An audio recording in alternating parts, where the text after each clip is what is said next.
이 앞에는 다 설명이거든요. 이러한 설명들의 집합이다. 뭔지 모르는 거예요. 뭔지 모르는 거야.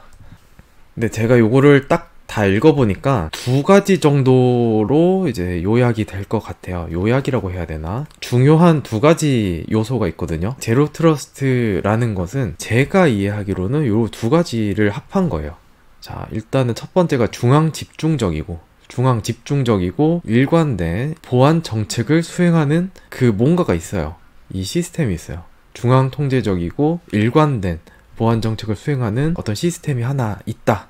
그리고 이 시스템에 의해서 능동적이고 정교한 통제 및 모니터링이 구현이 되어야 한다 라고 일단은 이해를 했습니다. 그러면서 플러스 동적이어야 돼요. 실시간이어야 하는 등 동적이어야 하고, 그러면서 또한 정교해야 돼요. 네, 정교해야 돼. 그러한 통제와 모니터링을 하는 게 제로 트러스트다. 그러니까 요거는 개념이에요. 개념이 그렇다라고 이해를 하시면 돼요. 제로 트러스트 아키텍처는 그럼 뭐냐? 제로 트러스트라는 개념, 이러한 철학을 구현하기 위한 설계 양식이에요. 제가 볼 때 설계 양식이에요. 자, 설계가 있잖아요. 자, 붕어빵 틀이 있어요. 예를 들어 얘 붕어빵 맞나? 붕어빵 틀이 있다. 여기다 밀가루 넣고 반죽 넣으면 붕어빵이 나오겠죠. 보통 이제 설계라고 얘기를 하면 이 붕어빵 틀을 얘기를 하거든요. 설계도가 있어야 반죽이랑 판 넣어가지고 나온다. 그 붕어빵이 나온다. 산출물이 나온다. 이렇게 표현을 하는데, 아키텍처는 요 전에 있어요. 요 전에 이 붕어빵 기계, 이 빵 틀을 어떻게 만들 것인가. 이 설계에 대한 양식이다 라고 보시면 돼요. 그러니까 조금 더 넓은 의미라서 여기에는 어떤 문화적인 요소도 들어가고, 어떤 법률적인 요소도 들어가고, 당연히 기술적인 요소도 들어가고, 그렇기 때문에 제로 트러스트 아키텍처다 라고 하면 제로 트러스트라는 개념을 구현하기 위한 설계의 양식이다. 아시겠죠? 일단은 요 정도로 이해를 하셔도 크게 무리가 없지 않을까 싶습니다. 어디 가서 집합입니다 이러시면은 조금 그럴 수 있다. 넘어가겠습니다. 여튼 그래서 그 아까 중앙 집중적인 그 관리를 한다 그랬잖아요. 여기 단어가 있어요. 정확하게 NIST에서는 요거를 이제 PEP라고 하는데, 뭐 지금처럼 이제 개략적인 내용을 살펴보는 관점에서는 요게 뭔지 정확하게 파악할 필요는 없어요. PEP라는 게 있다. 얘가 중앙 집중적인 일관적인 보안 정책을 수행하는 어떤 한 시스템이다. 그렇게 보시면 됩니다.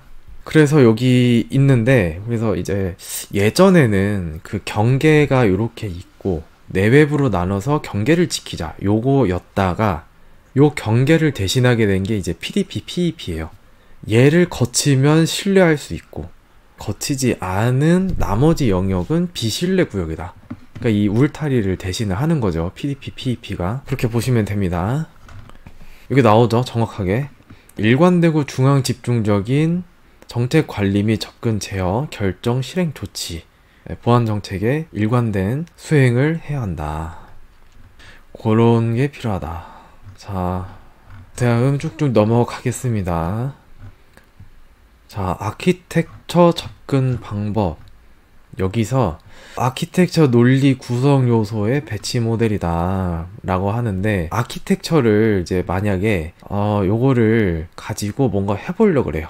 그러면은 그 시스템을 어떻게 배치를 해야 하는가 라는 아키텍처의 일부를 살펴보는 거예요. 그랬을 때 이렇게 네 가지가 있다. 네 가지 방식으로 시스템을 배치할 수가 있을 수도. 첫 번째는 기기 에이전트 게이트웨이 배치 모델입니다. 자, 요거는 뭐냐면은, 자, 각각의 그 회사 기기, 노트북, PC에다가 그 보안 프로그램 설치해. 에이전트라고 하는 소프트웨어 설치해. 라는 건데, 보시면은 얘가 PEP거든요, 아까. 여기가 사람이에요. 사람이, 자, 요렇게 딱 와서 얘가 PC야. 네, PC고 노트북이에요. 자, 요런 상황에서 회사에서 뭐 어디 들어가서 설치를 하라더라 해서 에이전트를 설치를 한 겁니다. 그럼 이 에이전트랑 PEP랑 통신하면서 일로 접근을 해도 되니 안 되니 하면서 요 통신 경로를 승인하거나 뭐 반려하거나 뭐 그런 방식으로 작동을 하는 이제 에이전트 설치 방식이 있고요.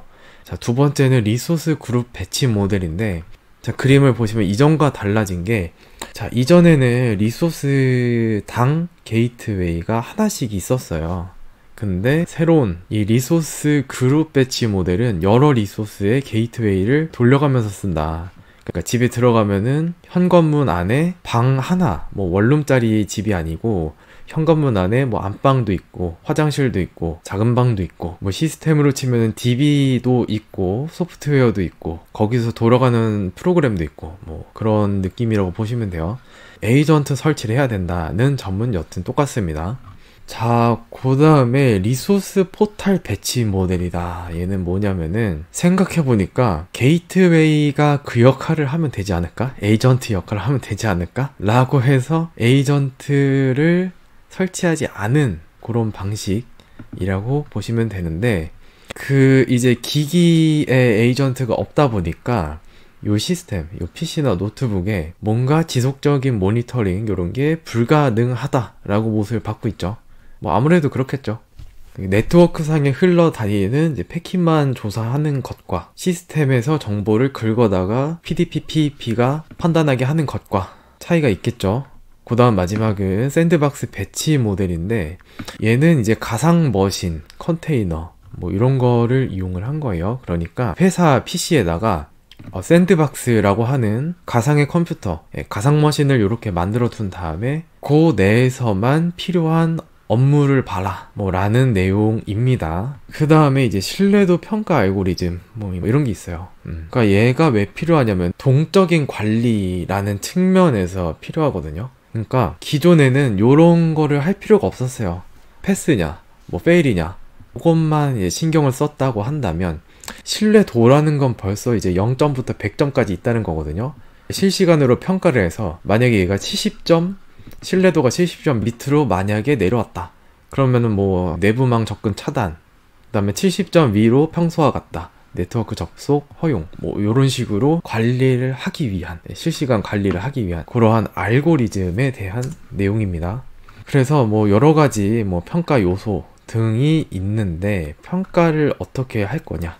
크게는 두 가지가 있습니다. 입력값에 대한 평가 방식이 있고, 뭔가 속성이라든지 이런 것들을 미리 수치화된 것들이 있으면 걔를 쭈루룩 이제 입력을 해서 평가를 하거나, 아니면은 굳이 입력하지 않아도 그 주변 상황을 종합적으로 고려하여 평가하는 방법, 이렇게 두 가지가 있는데 뭐 세부 구분이 또 있기는 있어요. 근데 요 정도에서 넘어가겠습니다.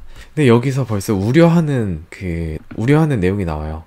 보안과 사용성, 비용 대비 효과의 균형을 이루는 것이 중요하다. 그러니까 요거를 이제 강박적으로 너무 생각을 해가지고 선을 넘지는 않는 쪽으로 최대한 할 수 있는 거를 해라. 어차피 요거 안 되는 거 알아. 어차피 이거 완벽하게 할 수 없는 거 알아. 적당히 해라 라고 이게 힌트를 하나씩 던져줍니다. 자, 다음. 자, 도입을 그러면은 얘를 어떻게 할 것인가. 자, 첫 번째. 자, 성숙도 모델이란 단어를 꺼내거든요. 이게 뭐냐면은 성숙도잖아요. 벌써 도. 그럼 얘도 0부터 100까지가 있는 거예요. 이거 점수를 왜 나누겠어요? 등급을 나눠서 구간을 나눠서 뭘 하겠다는 거거든요. 이 얘기는 뭐다? 한 번에 되지는 않는다. 시간이 소요되고 자금이 소요되고 피곤한 일이다 라는 얘기가 여기에 다 깔려 있는 겁니다. 성숙도 모델이라는 말 자체에.